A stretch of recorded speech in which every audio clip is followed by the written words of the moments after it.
होती रहती और सोहंग पुरुष का दर्शन करने के बाद ताके परे धाम सतनामा और बीन बजे सतलोक ठिकाना।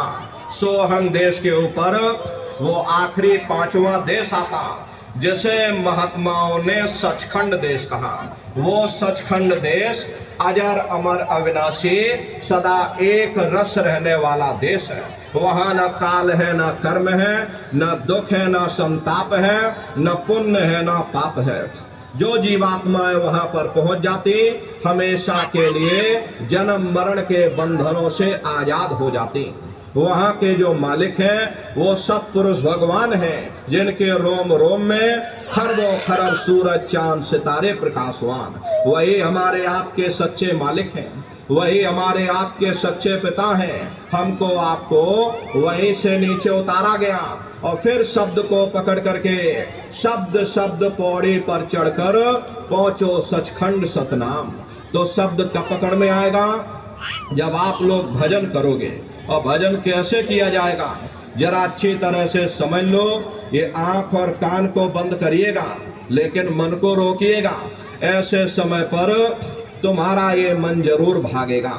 अभी आप यहाँ सत्संग में बैठे हो, शरीर भले तुम्हारा यहाँ बैठा लेकिन मन सारी दुनिया में भाग रहा। किसी को कोई बात याद आ गई, मन आपस में बातचीत करने लगा। कोई बाल बच्चों को घर में छोड़कर आया, ये मन बाल बच्चों में पहुंच गया। कोई दुकान दफ्तर छोड़ करके आया, शरीर बेचारा यहाँ बैठा, मन दुकान में बैठ करके हिसाब किताब जोड़ रहा। तो ऐसे भजन से कोई लाभ नहीं होगा। जिन्होंने मार मन डाला उन्हीं को सूरमा कहना। अगर दुनिया में कोई हमारा दुश्मन है वो केवल तुम्हारा अपना मन है। ये भाई भाई में झगड़ा कौन करवाता? केवल तुम्हारा ये मन करवाता। जाति जाति में संघर्ष कौन करवाता? केवल तुम्हारा अपना ये मन करवाता। इसीलिए महात्मा कहते हैं बड़ा बैरी ये मन घट में, इसी का जीतना कठिना।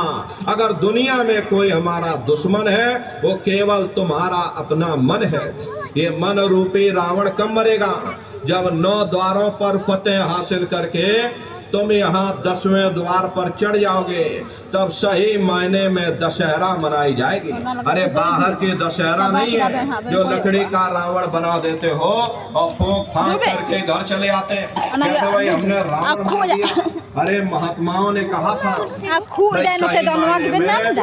दशहरा कब मनाओगे? जब 9 द्वारों पर फतेह हासिल करके तुम यहाँ 10वें द्वार पर चढ़ जाओगे तब सही मायने में विजय दशमी मनाई जाएगी। तब ये मन रूपी रावण तुम्हारा मरेगा और तब तुम्हारी ये जीवात्मा, इसी जीवात्मा को महात्माओं ने राम भी कहा। हम कोई अपने मन से नहीं कह रहे। अरे रामचरित्र मानस में लिखा हुआ है, एक राम दशरथ का बेटा, एक राम घट घट में लेटा, एक राम का सकल पसारा और एक राम है सबसे न्यारा। एक वो राम है जो अयोध्या के वासी हैं और एक राम घट घट में लेटे, यानी हमारी आपकी ये जीवात्मा जो हर एक के अंदर मौजूद है। महात्माओं ने कहा भाई एक वो राम है और एक राम का शकल पसारा, यानी पहले स्थान के मालिक वो निरंजन भगवान जिनको दुनिया त्रिलोकीनाथ कहती है, जिनका ये पूरा पसारा, ये पूरा संसार है। महात्माओं ने कहा भाई एक वो राम है और एक राम है सबसे न्यारा। 5वें स्थान के मालिक वो सत्पुरुष भगवान जो हमारे आपके सच्चे पिता हैं। महात्माओं ने कहा भाई एक वो राम है। तो महात्मा तो उस राम की महिमा गाते हैं। मोटी बात आप पकड़िए, भजन कैसे करोगे? ये आंख और कान को बंद कर लेना, ऊंचा ध्यान दे करके सुनिएगा। शुरू में सीटी जैसी आवाज आप सभी को सुनाई पड़ेगी, उसे आप पकड़ लेना, सुनते रहना।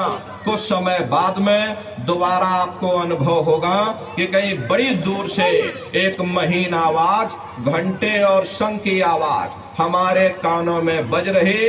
और जब घंटे शंख की आवाज आपको सुनाई पड़ने लग जाए तब आप सीटी की आवाज को छोड़ देना और घंटे शंख की आवाज को पकड़ लेना। एक बार प्रेमी भाई बहनों आप उस आवाज को पकड़ लो, फिर वो आवाज आपको नहीं छोड़ेगी, खींच करके शरीर से बाहर कर देगी। रोज आना, रोज जाना, रोज ब्रह्मांडों की सैर करना, रोज देवी देवताओं के दर्शन करना, रोज भगवान राम के दर्शन करना, रोज भगवान कृष्ण के दर्शन करना और घूम करके फिर अपने शरीर रूपी घोंसले में वापस आ जाना। तो सुमरन, ध्यान और भजन 3 क्रियाएं आपको बताई गई।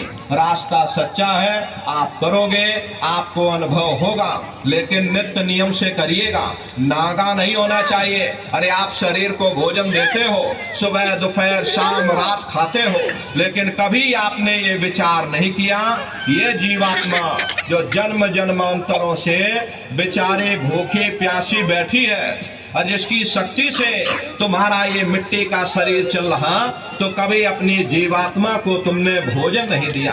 अरे इसका भोजन भजन है, इसका भोजन शब्द है, इसका भोजन नाम है। अपना ये नियम बनाओ कि पहले हम अपनी जीवात्मा को भोजन देंगे, फिर अपने शरीर को भोजन देंगे। अगर ये नियम तुम्हारा बन गया, तुम्हारा लोक भी बन जाएगा, तुम्हारा परलोक भी बन जाएगा। प्रेमी भाई बहनों, उस मालिक को पाने के लिए तुम्हें कोई घर बार नहीं छोड़ना है, कोई जात बिरादरी नहीं बदलनी है। अरे जात पात के रगड़े झगड़े ये हमारे अपने नहीं है, ये सिर्फ हमारे मन की खुराफात है। अरे आप सब लोग बुद्धिमान हो, अपनी अपनी बुद्धि से आप लोग जरा विचार करिएगा। जब गुरु नानक साहब नहीं आए थे तब कोई सिख नहीं था, जब मोहम्मद साहब नहीं आए थे तब कोई मुसलमान नहीं था, जब ईसा मसीह साहब नहीं आए थे तब कोई ईसाई नहीं था। और पीछे लौटते चले जाओ तो केवल मनुष्य